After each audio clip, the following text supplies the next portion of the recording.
Shalom, salam sejahtera bagi kita semua. Sebelum mendengarkan firman Tuhan, marilah kita berdoa. Terima kasih Tuhan untuk hari yang baru dan nafas kehidupan Kau berikan bagi kami.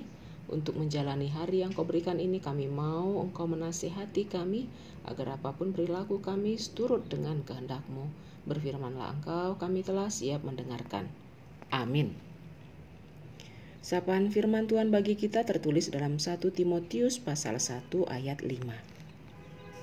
Tujuan nasihat itu ialah kasih yang timbul dari hati yang suci, dari hati nurani yang murni, dan dari iman yang tulus ikhlas.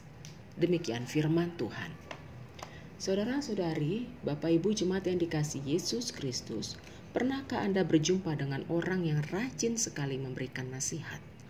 Tanpa diminta, bahkan belum mengenal, dia langsung memberikan nasihat kepada orang-orang yang dianggapnya berbeda atau tidak layak menurut pandangan matanya.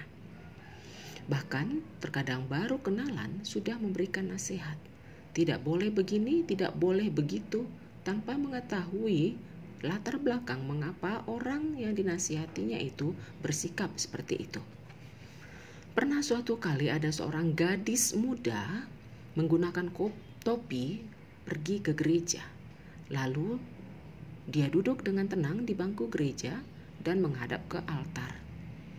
Ia kemudian disapa oleh seorang ibu separuh baya yang duduk di sampingnya. Lalu si ibu itu langsung memberikan nasihat kepadanya. "Dek, kalau di gereja sebaiknya jangan pakai topi. Itu kurang sopan." Kemudian si gadis yang dinasihatinya itu memandang si ibu itu dengan dalam. Lalu perlahan-lahan dia membuka topinya, lalu menunjukkan kondisi kepalanya kepada si ibu itu. Lalu si ibu yang memberikan nasihatnya tadi kepada si gadis itu terkejut, merasa malu dan merasa bersalah. Ternyata si gadis itu memakai topi karena baru menjalani operasi tempurung kepala dan menjalani kemoterapi. Dia sedang mengalami kondisi yang butuh penguatan melalui ibadah di gereja. Untuk sedikit menambah percaya dirinya, dia memakai topi agar luka sayatan di kepalanya dan rambutnya yang sudah rontok itu tidak begitu menarik perhatian orang lain. Dan dia boleh sedikit merasa nyaman.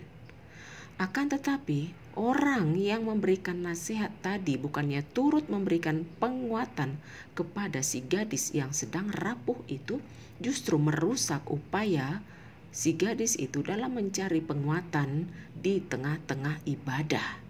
Si gadis itu sedang dalam kondisi yang sulit, semakin dipersulit oleh nasihat si ibu tadi. Itulah akibat kalau terlalu cepat memberikan nasihat tanpa mengetahui latar belakang orang yang dinasehatinya. Sapaan firman Tuhan pada hari ini bagi kita mengingatkan kita apa sesungguhnya tujuan dari nasihat itu. Tujuan nasihat itu ialah kasih yang timbul dari hati yang suci. Kasih yang timbul dari hati nurani yang murni. Kasih yang timbul dari iman yang tulus ikhlas. Bukan hanya sekedar ingin mengucapkan suatu kalimat protes kepada suatu kenyataan yang ada di depan mata kita.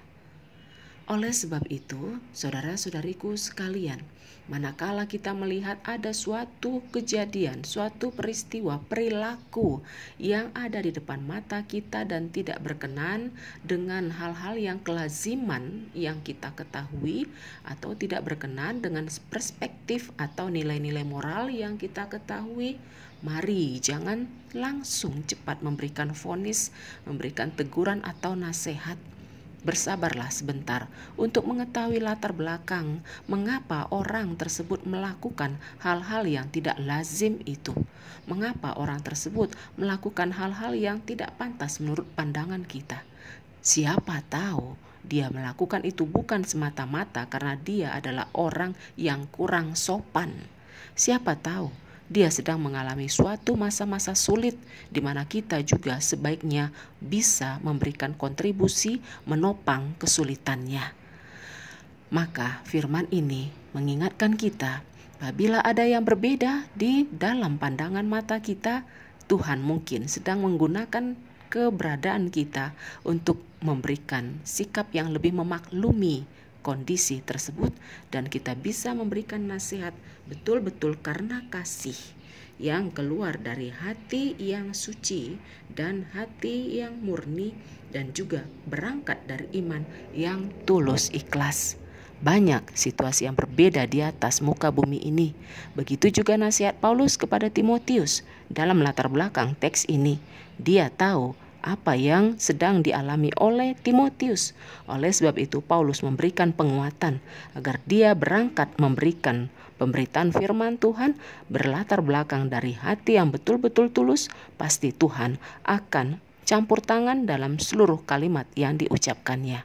Biarlah saudara-saudariku yang dikasihi Yesus Kristus, kita dikuatkan untuk sabar melihat situasi yang tidak lazim di dalam kondisi kehidupan kita, dan mari kita memberikan nasihat yang tepat sasaran. Mari kita melakukannya seturut hanya dengan kehendak Tuhan. Amin. Kita berdoa. Terima kasih Tuhan, Kau ingatkan kami supaya kami lebih mengekang lidah kami dalam memberikan komentar kepada situasi yang terjadi, baik di depan mata kami atau juga di tengah-tengah sosial media yang harus kami respon dalam kehidupan kami, supaya kami boleh lebih hati-hati dan boleh berangkat memberikan nasihat dengan menggunakan hati yang murni, iman yang tulus ikhlas, dan dengan demikian komentar-komentar kami itu menjadi penguatan yang memberikan pencerahan kepada orang-orang yang kami nasihati. Engkaulah penasihat yang agung, mampukan kami untuk melakukan hal yang Kau inginkan dalam kehidupan kami. Amin.